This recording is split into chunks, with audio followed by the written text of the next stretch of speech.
Aqua ఉత్పత్తిలో భీమవరానికి దేశంలోనే ప్రత్యేక స్థానం ఉందన్నారు కేంద్ర సహాయ మంత్రి భూపతిరాజు శ్రీనివాస్ వర్మ. ఉండిలో 10 కోట్లతో నిర్మించిన ఆక్వా అసోసియేషన్ భవనాన్ని ప్రారంభించారు. ఆక్వా ఎగుమతులను ప్రోత్సహించేందుకు ఫిషరీస్, యానిమల్ హస్బెండరీ, డైరీలకు ప్రత్యేక మంత్రిత్వ శాఖ ఏర్పాటు చేశారని తెలిపారు. ఆక్వా ఉత్పత్తుల రవాణాకు ప్రత్యేక రైలు ఏర్పాటు చేస్తామని హామీ ఇచ్చారు.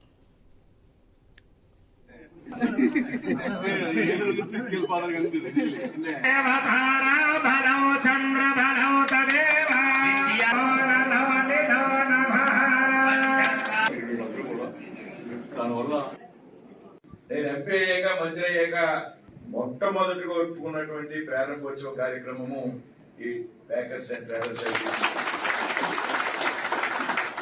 పైగా ఈ ప్రాంత అభివృద్ధిలో కీలక పాత్ర పోషిస్తున్నటువంటి ఆక్వా పరిశ్రమకు సంబంధించినటువంటి ప్రారంభోత్సవ కార్యక్రమం. రైతులు గాని ట్రేడర్స్ గాని వాళ్ళ భీమవరం ఎంత పెద్ద ఎత్తున అభివృద్ధి సాధించిందంటే కేవలం చేపలు రొయ్యల పరిశ్రమ కారణంగా మాత్రమే భీమవరానికి దేశంలో గుర్తింపు వచ్చింది అనేటువంటి విషయం మనంతా కూడా గుర్తు తెచ్చుకోవాలి. నరేంద్ర మోడీ గారి ప్రభుత్వం కేంద్రంలో అధికారంలోకి వచ్చాక మొట్టమొదటిగా మీ అందరూ కూడా గుర్తించవలసినటువంటి విషయం, భారత ప్రధానిగా నరేంద్ర మోడీ గారి బాధ్యతలు స్వీకరించాక మాత్రమే దేశంలో ఫిషరీస్ కానీ, డైరీకి కానీ, యానిమల్ హస్బెండరీకి కానీ ఒక పోర్టుపోలియో ఆయన ఏర్పాటు చేశారనేటువంటి విషయం మనంతా కూడా గుర్తు